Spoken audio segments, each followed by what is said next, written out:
From Mark chapter 8, verses 31 through 38. Then he began to teach them that the Son of Man must undergo great suffering and be rejected by the elders, the chief priests, and the scribes, and be killed, and after 3 days rise again. He said all this quite openly, and Peter took him aside and began to rebuke him. But turning and looking at his disciples, he rebuked Peter and said, "Get behind me, Satan, for you are setting your mind not on divine things, but on human things." He called the crowd with his disciples and said to them, "If any want to become my followers, let them deny themselves and take up their cross and follow me. For those who want to save their life will lose it, and those who lose their life for my sake and for the sake of the gospel will save it. For what will it profit them to gain the whole world and forfeit their life? Indeed, what can they give in return for their life? Those who are ashamed of me and my words in this adulterous and sinful generation, of them the Son of Man will also be ashamed when he comes in the glory of his Father with the holy angels." This is the word of God for the people of God. As always, we'll start with context. There's a whole lot of context we could go into, but we're just going to say this for now. As you heard in the children's sermon, just prior to this, let me stop sharing. Just prior to this, Peter has confessed, Jesus, you are the Son of God. You are the Messiah. And once that's clear, then he begins this hard teaching that Jesus is going to suffer and die and be raised again, and that following Jesus means being willing to do the same. Well, Peter kind of freaks out and rebukes Jesus.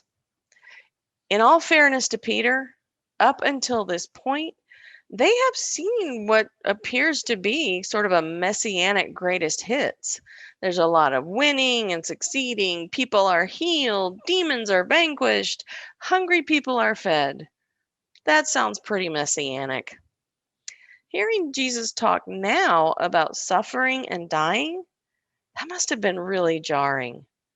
We, like them, if we're honest, might rather have a God who heals all our illnesses and engineers our prosperity, who makes our teams win, and generally keeps us happy and content.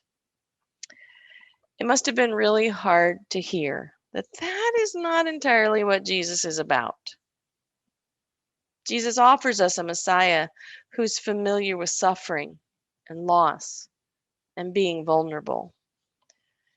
In other words, a Messiah who can relate to our worst and weakest moments and meet us there. Jesus is letting them know and letting us know that in not giving us the Messiah we want, God is sending us the Messiah we need. And then Jesus says those familiar words about taking up one's cross, following, and losing their life to save it. Unfortunately, those words have historically been used as a justification for suffering, even sometimes as a glorification of abuse. Those words have been used to justify domestic violence, racial oppression, and slavery. They've been used to keep people from challenging those in power. But that couldn't be further from what these words mean. Now, sure, suffering can teach us important things, but in and of itself, suffering isn't redemptive. The mission of Jesus and his disciples wasn't to suffer and die. It was to live out the gospel. In other words, even though he knows it will inevitably lead to suffering, Jesus won't hold back on living out the gospel, even though he knows it will cost him his life. And the cool thing is that in Jesus' death, the biggest win of all is accomplished. Christianity will always stand in opposition to forces that hinder God's children from thriving. Sometimes that means marching in the streets or putting yourself in harm's way for the sake of love. But sometimes it's following Jesus in ways that might seem insignificant and unremarkable. Jesus goes on to say that saving your life, operating out of self preservation, is not really saving your life at all. Losing your life for the sake of the gospel is the way to really live, to really save your life. Giving your life's energy and time and resources away for the sake of this huge love. Jesus is saying that is an entrance into vibrant living that ends up saving our lives from being turned in on themselves. Giving ourselves away leads to a bigger, fuller life. To take up one's cross is to bring attention to oppression. To take up one's cross is to stand up for those being crushed by the weight of systems that disregard that children of God are made in God's image. To take up one's cross is to know that it will be costly and to do it anyway because it needs to be done. And sometimes to take up one's cross to follow Jesus is in small things done with love that make a big difference. There is a suffering among and around us that is largely invisible. It is the suffering of families with children during this pandemic. This struggle goes on, largely out of our sight, out of awareness.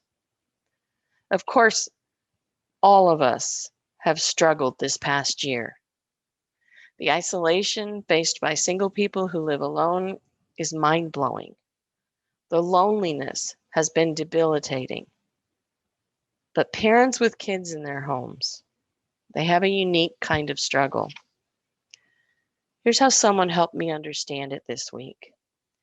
Imagine there's a radio and it's tuned to music you hate. And it's turned up just a little too loud. That's going to be a symbol of the constant worry about this virus and its impact on, combined with the sense of helplessness it brings. Now add this to your imaginings. You're sitting at a computer with a work deadline 15 minutes away, and you have hungry kids who are either ignoring their remote teachers or are struggling with schoolwork and you don't know how to help them. Or they're really little and need constant supervision and attention. And they don't care much about that work deadline that's looming. Add to this scene the certain and sure knowledge that those kids are about 20 minutes from a hangry meltdown, and you don't want them to just eat junk food. You want to make sure they eat something reasonably healthy, which takes a little supervision and effort. Oh, and maybe you're a single parent doing this alone. Or if not single, maybe you or your partner has either lost their job or is working a frontline job that might bring the virus into your home. And you can't just hire a babysitter or take a vacation or even go to lunch with a friend to decompress because pandemic. You can't call the grandparents in because of the risk to them.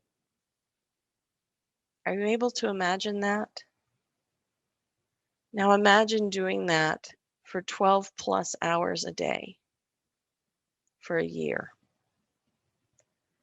It's exhausting and it's overwhelming to think about.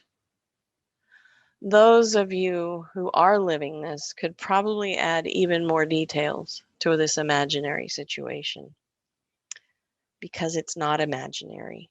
It's the reality all around us. It's behind so many of the doors in the houses right around our church building.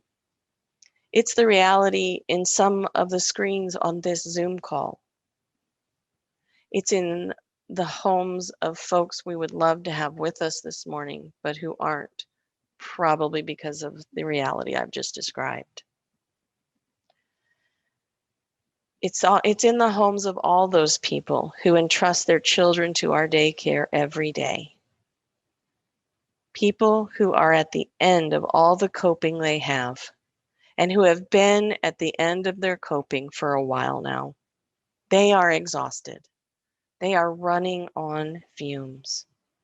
We who either don't have kids or have already raised our kids, we really don't get it. Because, to use that overused word, this is unprecedented. We who aren't living it don't really get it. But what can we do? My mind goes so quickly to all the things we can't do, all the usual things. These are not usual times.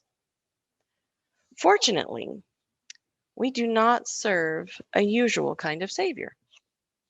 We serve an infinitely creative God who leads people through deserts and makes a way where there is no way. If we were to ask God to show us how to love these people right around us, how to love these people well, I don't think God would let us down. Here's the cool part about this passage. If Jesus' death was inevitable because of his uncompromising way of living the gospel, so is Jesus' resurrection. And if we take up our crosses, however small, we also get to experience large and small resurrections and to invite others into that too. What if we are called in this season to find ways to love big, to step out of our comfort zones? What if we're called in a small way to take up our crosses and love and support these families in the midst of this? Not because they might become members of Southminster and Telos and help us keep the lights on, but because they simply need that love and we have it to give. One thing I know about Telos and Southminster is that you all are really good at loving. It's not about money. By and large, these folks don't need money.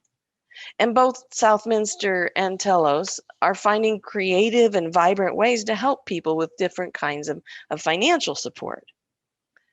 But what if we're not called to write checks, but to find really creative ways to love and support these families? What if we were to each of us ask a neighbor with small kids, hey, what keeps you up at night?